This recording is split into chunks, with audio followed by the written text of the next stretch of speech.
誒，你哋喺度做緊啲咩啊？我哋喺度準備緊呢一陣上堂用嘅物資啊。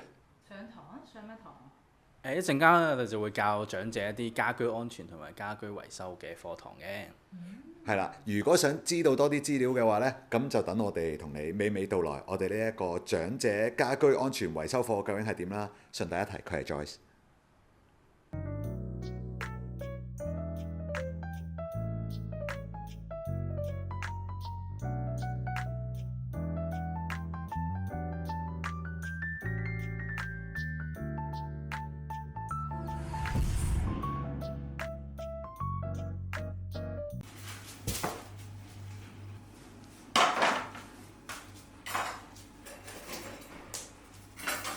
咁我哋嘅第一班呢，其實呢就會係喺上年6月嘅時候呢就開始嘅，即係2025年嘅6月開始嘅。呢個計劃呢係2年幾之前呢，我哋已經開始咗。但係嗰陣時呢，我哋就喺度諗啊，其實我哋喺度即係叫做踏出咗社會咁耐啦，究竟有啲咩方法可以回饋翻俾社會呢？會經過一啲再多唔同啲嘅嘢去發放入去，再收翻出嚟，咁就睇下個信號有啲咩變化咁樣嘅。啲灰究竟係我就諗起再細個啲嘅時候啦，咁其實我屋企人咧就係因為喺屋企就跌倒過一次，咁跌倒過完一次之後咧，咁佢個身體狀況咧就即刻已經急轉直下，要入醫院啊，跟住養好耐啊，咁啊去到出翻嚟醫院咧之後咧，其實個身體狀況一直唔係咁好，咁就再過多我諗1年左右啦，咁就離開咗呢個世界啦。咁所以喺度諗，喂，其實跌一跌，其實對於我哋嚟講，或者係一件好普通嘅事，但係對於啲長者嚟講，其實或者係可以好嚴重咯。咁所以我哋就會諗，喂，點樣會唔會係可以從一個家居安全嘅角度出發，幫到佢哋咧？咁跟住我哋再接觸下嘅時候咧，發現其實唔單止家居安全，其實日常好多生活嘅嘢，其實佢哋都未必有能力去處理嘅喎。簡單如換個燈膽啊，跟住換個門鎖啊咁樣。一嚟你退咗休嘅長者，其實每一分嘅金錢都係要諗下點樣去使用啦。另外咧就係可能有一啲係好簡單嘅工作，但係因為行動不便嘅原因咧，咁所以令到好多嘢都未必做到。咁所以不如由我哋呢一個真係作為一個建築界啊、設計界啊、裝修界啊都識少少嘅人啦，咁樣就可以去幫佢哋去容易啲 pick up 到呢一樣嘢，等佢哋有呢一個能力咯。因為我好難去評定你呢一個嘢夠唔夠平㗎嘛。呢個 course 咧，其實具體咧就會教一啲老人家啦，就有一啲係例如話家居安全嘅常識啦，同埋一啲小技巧嘅，即係例如一啲實際點樣維修啦，點樣用電鑽啊、電批啊、油漆簡單點樣批灰啊，以便咧佢哋可以喺屋企裏面見到一啲小問題都可以自己解決嘅。咁我哋咧主要 target 咧都係一啲60歲以上嘅比較年輕嘅一啲長者啦。其實咧而家60歲嘅長者咧好多咧都仲係好精靈、好活潑啊，真係做到好多嘢。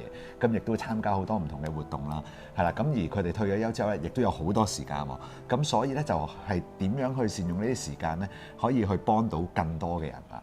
唔使轉呢個幾好啊！2年嘅一樣。嗱，我哋呢個實習期完咗之後咧，就靠你哋自己㗎啦。其實實戰經驗係更加重要，所以咧 bus 咧都會定期咧帶啲長者咧去實習啦，去真係幫一啲獨居長者嘅屋企咧去做啲小維修嘅。係你好，我係嚟裝扶手㗎，係啊。咁實習嘅過程咧，其實咧我哋咧係會同一啲社福機構去合作嘅，佢哋就會接到一啲 case 啦，或者係一啲唔係咁方便嘅長者啦，或者係未必有能力去做一啲複雜嘅一啲維修項目嘅長者啦。咁我哋咧就會帶我哋嘅學員啦，即係都係一啲啱啱學識呢一啲維修知識嘅一啲長者啦，咁就會上去幫佢做一啲咧唔同嘅維修工作啊，或者係一啲安裝工作咁樣嘅。係啊，頭先你呢度高，應該喺條街度最好，我覺得。有啲灰色嘅粉出嚟就搞掂啦。好，有冇人想試？冇事啊！我都驚。嗱，我會試啊！會跣嘅，有機會會跣嘅。去到實習嘅時候咧，其實咧都會有少少驚落手嘅，因為其實即係真係去幫一個人去，即係或者幫另一個人啦去做啲嘢嘅時候咧，其實你一失咗手之後咧，個影響係好長遠㗎嘛。即係你整花咗、整爛咗件磚就整爛咗啦嘛。係啦，咁個壓力係會有嘅。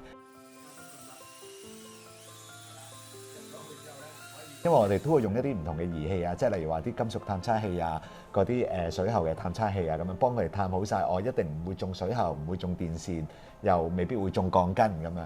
因為我哋都會知好多唔同嘅方法點樣去減低呢個風險啊嘛，咁所以就都可以運用我哋嘅專業知識啦，去幫佢哋去令到佢哋放低呢個包袱嘅。哇！三嘢真犀利啊！哇，勁啊！冇蝦子味啊，係啊！嗱，你睇紫薇，哇！3萬已經入晒，好似個窿係啊，喺度加俾佢哋6.5喺度係啦，觀摩。佢有邊嗰個，跟住用嗰個風攞埋膠出去都得㗎啦，向下試下去。唔係，第一件事掹下係先，掹到突出嚟先。係啊，幾個窿就要完㗎啦。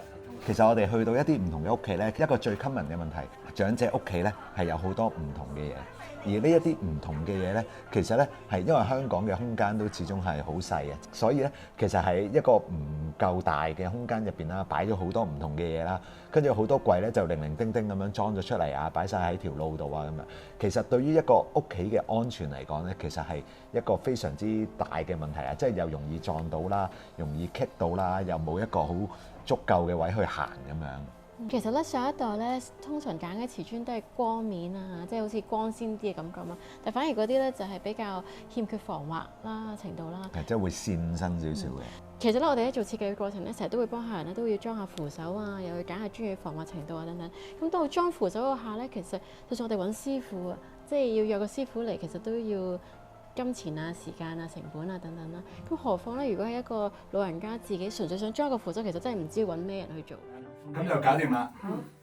OK，咁就可以要執手尾。係啦，回收啲嘢啦，跟住沖一沖走啲灰，咁就應該得。佢話唔其實最大嘅障礙咧，我會覺得係一開頭咧，我哋唔係太了解呢一個長者嘅心態，係啦，因為咧我哋開頭其實就諗住，我哋都係幫佢哋啦，咁啊點樣去令到佢哋學到多啲嘢啊，跟住之後或者係可以俾到啲就業機會啊，咁點知咧原來咧搞完呢一個 course 之後咧，發現原來長者嘅心態咧係唔同。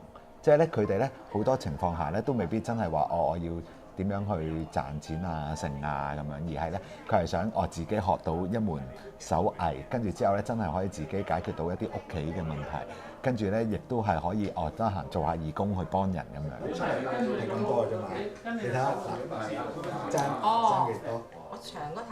係啦，就係太多。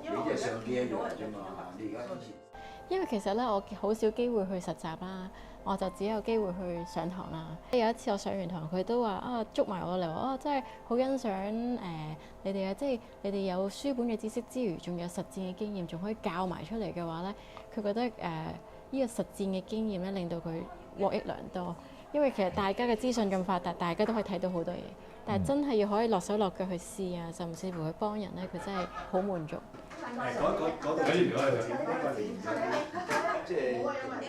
上堂咧，成日啲老友記都會攞屋企嘅問題攞出嚟話呢度咧有漏水，可以點解決啊等等。咁我哋都要即場去解答一下一啲基本嘅一啲解決問題啦嘅方法啦。咁佢哋都會嘗試喺屋企自己試喎咁樣。所以我覺得呢個 course 唔單止係教佢哋手藝之餘，都幫緊佢屋企一啲小問題都試下佢自己去面對解決下嘅。你可以就咁游，但係咧，如果你個本身個 feel 係有問題嘅話咧，你游係解決唔到嘅。其實咧，啲老人家咧，而家咧佢哋上好多堂啊，即係又有啲健身班啊，有啲維修班啊，有設計班啊咁樣。佢個 schedule 係密質質嘅，真係好多嘢做。咁所以咧，佢哋咧上堂咧，佢哋咧其實都唔會驚嘅，即係就嚟學嘢咁樣啦。咁當然我哋啲堂係有考試嘅，佢哋咧就成日都會問我哋，究竟考試考啲咩啊？有冇啲咩 tips 啊咁樣。雖然啦，我哋係真係教好多話點樣去家居維修啊，等佢哋可以自己會把握到個技能，點樣去做一啲簡單嘅嘢啦。但係咧，我最想佢哋知嘅嘢係咧，就反而係唔好樣樣嘢都要靠自己咯。即係其實咧喺裝修或者維修啊呢一啲嘢上面咧，有好多咧係個技巧個需求會比較高啦，知識需求上面比較高啦，比較複雜啲。你可以明到個原理，但係當你真係落手做嘅時候咧，其實嗰個風險咧都係會有喺度。所以咧，如果真係可以揾到人幫手嘅話，就盡量揾人幫手，就唔好樣樣嘢都要逼住自己去搞掂佢啦，係啦。同埋就即係等佢哋知道，即係每一樣嘢要整總有得整嘅，咁純粹係點整，咁就都唔會咁容易俾人呃啊嘛，係啊。打直批啦，大家試下。咁即係例如咧，好似係做批灰油油咁樣先啦。批灰咧，其實咧都係一個你睇落，可能就咁攞個批匙咁樣將啲灰就咁一笪一笪咁樣搭上去。咁但係咧，其實係師傅就係師傅啊嘛，即係咧師傅就係經過長年累月嘅訓練，咁又有晒呢一啲技巧，慢慢由學師點樣學到去有一個好好嘅手勢。咁所以就一嘢批上去都好靚。咁跟住當我哋啲學員咧學完點樣去批呢一啲灰之後咧，其實佢哋就會 feel 到哦，原來你要批得平都唔係咁簡單，要散咧都幾攰喎，係啦，尤其嗱你長身叫容易啲啦，你天花嗰啲吊住隻手咧，係啦，就真係非常之辛苦嘅。咁所以即係與其係為咗去慳呢一啲錢嘅話，咁不如就真係揾人去幫手，咁就會更加好。Side track 咧，我早幾日咧去咗個地盤啦，一開門見到個聖誕老人喎，即係因為佢成面都係白雪雪嘅灰，佢真係散緊天花。我講真。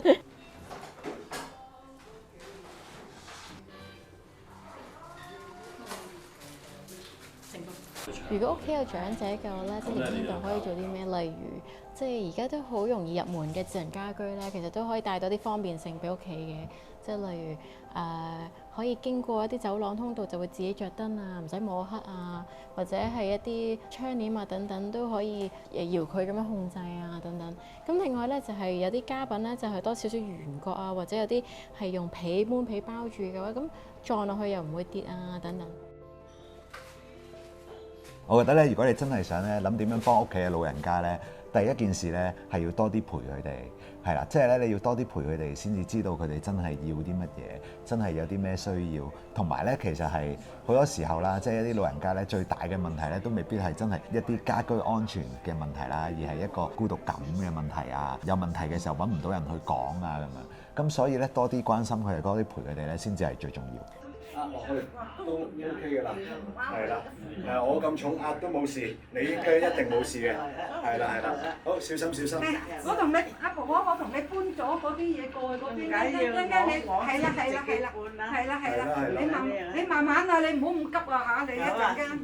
唔該晒你，唔使你哋唔該晒。好，唔使客氣，唔使客氣。會收到唔同嘅長者嘅一啲感謝啦，因為佢哋例如話上堂啦，教完佢哋之後咧，佢哋咧其實咧係整咗張卡感謝我哋去一路以嚟點樣俾心機去教佢哋啦，真係好似幫到佢哋好多啊，改變咗佢哋嘅生活啊，其實成件事咧都幾有滿足感嘅。展望咧之後咧，我哋可以即係將呢一個 project 啦，其實越搞越大啦，讓更加多嘅長者可以受惠啦，咁就從而用生命改變生命，係啦，影響更多嘅人。好啦，如果大家想知道更加多嘅 project 咧，請大家留意呢個 page。同埋咧記得 comment、like、subscribe 我哋 channel 啦，我哋會有更加多好嘅嘢 share 俾大家。